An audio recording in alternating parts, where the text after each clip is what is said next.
जब आप श्रद्धा से नाम जप करेंगे तो आप देखेंगे कुछ टाइम के बाद कुछ भी हो जाए आप नाम जप को छोड़ नहीं पाएंगे। अब नाम जप को छोड़ने का विचार सोचकर ही आपको डर लगने लगेगा। आप दुखी हो जाएंगे, व्याकुल हो जाएंगे, कहीं ना कहीं आपका मन उदास हो जाएगा, क्योंकि श्रद्धा से आप नाम जप को अभी तक करते आए हैं।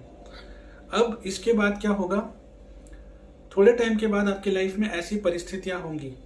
परिस्थितियां मतलब ऐसा कुछ नहीं कि आपकी क्षति हो जाएगी, नुकसान होगा, कुछ बुरा होगा, कुछ अमंगल होगा, नहीं, ऐसा नहीं। परिस्थितियां मतलब आपके लाइफ में जो घटना अभी चल रही है, जो चीजें हो रही हैं, जैसा आप सोच रहे हैं उसी से रिलेटेड चीजें होना या दिखना या सुनना आप चालू कर देंगे, और ये सारा कुछ नाम जप ही आपके जीवन में करेगा। तो बिल्कुल जब ऐसा आपके जीवन में होगा, जब आप नाम जप को श्रद्धा से करेंगे, तो घबराइए मत और विचलित मत हो जाइए। कुछ लोग घबरा जाते हैं कि हम साधना कर रहे हैं, जैसा सोच रहे हैं वैसा होता चले जा रहा है, जो हम ध्यान में कर रहे हैं, जो हम ध्यान में देख रहे हैं वही होता चला जा रहा है, जो चीज़ें हमें पूर्वाभास में पता चल रही हैं, जिनका हम प्रेडिक्ट कर पा रहे हैं, फोरकास्ट कर पा रहे हैं, वही चीज़ें हो जा रही हैं। तो विचलित मत होइए। दूसरी चीज़ है, बहुत सारे लोग होंगे जो नाम जप करके भी कुछ महसूस नहीं कर पाएंगे, या बहुत टाइम से नाम जप कर रहे हैं, उन्हें कोई फायदा नहीं हो रहा, या इस तरह की चीजें नहीं हो रही उनके साथ। यहाँ पर एक चीज है कि सबके प्रारब्ध अलग हैं, सबके पूर्व जन्म के कर्म, सबके पाप कर्म, पाप की कैटेगरी, वॉल्यूम सब अलग अलग हैं।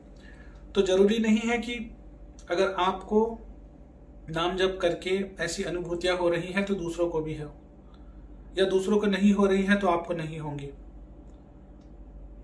ईश्वर की ऊर्जा सबके लिए समान है, ईश्वर सबके लिए बराबर है, ईश्वर समान रूप से सबकी मदद करना चाहते हैं। उनके मन में ऐसी कोई भावना नहीं है, कोई फेवरेटिज्म नहीं है उनके मन में कि मैं इसकी मदद करूंगा, उसकी मदद नहीं करूंगा, उसके प्रॉब्लम्स को ठीक करने के लिए मैं जाऊंगा, उसके प्रॉब्लम्स को मैं ठीक नहीं करूंगा। दूसरे तरीके से समझिए, आपके घर के आसपास एक आम का पेड़ है।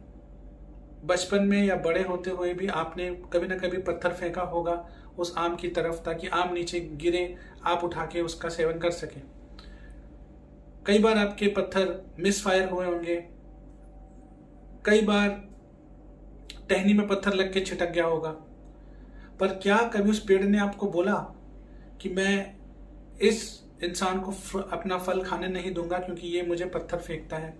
कभी नहीं बोला उसने, ना उसने कभी आपको रोकने की कोशिश